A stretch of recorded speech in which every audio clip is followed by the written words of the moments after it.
लोकशाहीमध्ये मतदानाचा अधिकार पवित्र समजला जातो, पण याच अधिकाराचा लिलाव करण्याची किमया महाराष्ट्रामध्ये मंगल कलश आणणारे पहिले मुख्यमंत्री यशवंतराव चव्हाण यांच्या भूमीत घडली. सातारा जिल्हा बँकेची निवडणूक येत्या काही दिवसांमध्ये होणार आहे.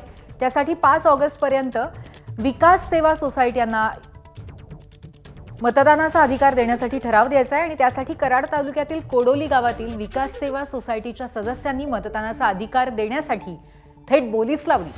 70,000पासून सुरू झालेली बोली 2 लाख रुपयांनी मताचा अधिकार खरेदी करून पार पडली. कोडोली ग्रामविकास सेवा सोसायटीची संचालक मंडळ मीटिंग सातारा जिल्हा मध्यवर्ती बँक निवडणुकीच्या ठरावासंदर्भात आयोजित केली होती. या मीटिंगमध्ये संस्थेला भरघोस पैसे देणाऱ्या सभासदांच्या नावे ठराव देण्याचा निर्णय संचालक मंडळीने घेतला होता. यामध्ये आनंदराव जगताप यांनी आपली बोली 1 लाख रुपयांनी सुरू केली आणि विक्रमसिंग संभाजीराव जगताप यांनी 2 लाख रुपयांची बोली लावून मताचा अधिकार मिळवला.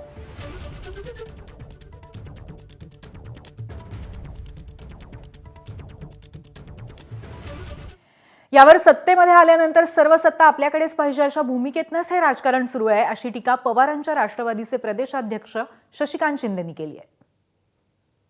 गावाने ठरवलं आता संचालक आणि सदस्यांना आणि ठराववाल्याला देण्यापेक्षा आपण त्याचा लिलाव करायचा आणि तो लिलाव करून मग आपल्या गावाला त्या ठिकाणी निधी घ्यायचा, रक्कम घ्यायचा.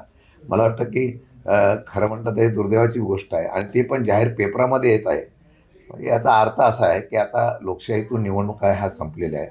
आता सत्ता, पैसा आणि हुकुमशाही, दडपशाही याच्यातून असा प्रकार होतोय हे दुर्दैव आहे. निदान सातारा जिल्ह्यामध्ये ही आता प्रथा सुरू झाली आहे. मागच्या जिल्हा परिषदेपासून वगैरे या पद्धतीने सुरू झालेल्या आहे.